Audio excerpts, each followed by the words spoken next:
నిన్న విడుదల చేసిన ఐసీసీ వన్డే ర్యాంకింగ్స్లో ఊహించని గందరగోళం ఏర్పడింది. రోహిత్ శర్మ, విరాట్ కోహ్లీ పేర్లు లేకపోవడంతో అభిమానులు షాక్ అయ్యారు. అలాగే బౌలర్ల ర్యాంకింగ్స్లోనూ మార్పులు చోటు చేసుకున్నాయి. మరి అవి ఏంటనేది ఈ వీడియోలో చూద్దాం.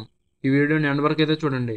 మరి వీడియోని స్టార్ట్ చేసే ముందు నాదొక చిన్న రిక్వెస్ట్, మన ఛానల్ని ఇప్పటిదాకా ఎవరైనా సబ్స్క్రైబ్ చేసుకోకపోతే వెంటనే సబ్స్క్రైబ్ చేసుకోండి. అలాగే పక్కన ఉన్న బెల్ ఐకాన్ ఆన్లో పెట్టుకోండి. నేను పెట్టే ప్రతి వీడియో మీకు నోటిఫికేషన్ రూపంలో వస్తుంది. ఫ్రెండ్స్, వీడియో చూస్తున్నారు కానీ సబ్స్క్రైబ్ ఎవరు చేసుకోవట్లేదు, ప్లీజ్ సబ్స్క్రైబ్ అయితే చేసుకోండి.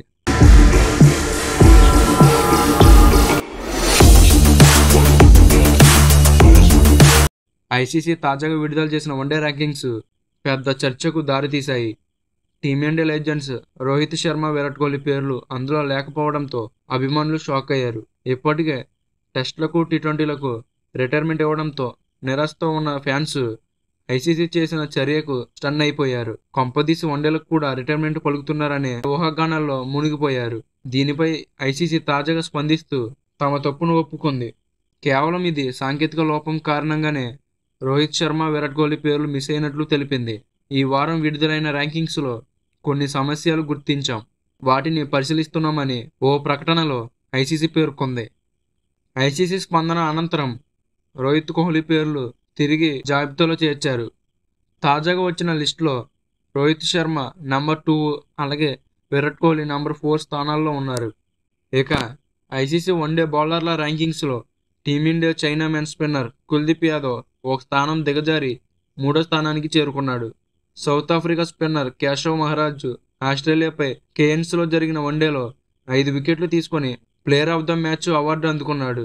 దాంతో వరల్డ్ నెంబర్ 1 బౌలర్గా నిలిచాడు. 2023 నవంబరు, డిసెంబర్లో మహారాజ్ అగ్రస్థానంలో ఉండగా ఇది రెండోసారి. ఇక కుల్దీప్ యాదవ్తో పాటు రవీంద్ర జడేజా టాప్ 10లో నిలిచాడు. వెస్టిండీస్ ఫాస్ట్ బౌలర్ జడెన్ సీల్స్ పాకిస్తాన్పై జరిగిన చివరి వన్డేలో 18 పరుగులు ఇచ్చి 6 వికెట్లు తీసుకున్నాడు. దాంతో 15 స్థానాలు ఎగబాకి 18వ ర్యాంకింగ్కి చేరుకున్నాడు. పాకిస్తాన్ లెగ్ స్పిన్నర్ అబ్రార్ అహ్మద్ 15 స్థానాలు మెరుగుపరుచుకొని 39వ స్థానంలోకి వచ్చాడు. ఇక West Indies off spinner Roston Chase 5 స్థానాలు ఎగబాకి 58వ స్థానానికి చేరుకున్నాడు. ఇక ఐసీసీ వన్డే బ్యాటర్ల ర్యాంకింగ్స్లో team India prince test captain Shubman Gill number 1 స్థానంలో కొనసాగుతున్నాడు. శ్రేయస్ అయ్యర్ 8వ స్థానంలో ఉండటం విశేషం. ఇక టీమిండియా చివరిసారిగా ఛాంపియన్స్ ట్రోఫీలోనే వన్డే మ్యాచ్లు ఆడింది. అయినప్పటికీ టీమిండియా నుంచి గిల్లు, రోహిత్ శర్మ, విరాట్ కోహ్లీ, శ్రేయస్ అయ్యర్లు టాప్ 10లో నిలవడం విశేషం. సో ఫ్రెండ్స్, ఐసీసీ విడుదల చేసిన వన్డే ర్యాంకింగ్స్లో విరాట్ కోహ్లీ పేరు, అలాగే రోహిత్ శర్మ పేరు లేకపోవడంతో మీరు ఏమనుకున్నారో కామెంట్ చేయండి. అలాగే ఈ ఇన్ఫర్మేషన్ నచ్చితే లైక్ చేయండి, షేర్ చేయండి, అలాగే సబ్స్క్రైబ్ చేయడం మాత్రం మర్చిపోకండి. ప్లీజ్ సబ్స్క్రైబ్ అయితే చేసుకోండి. అర్థమైందా రాజా?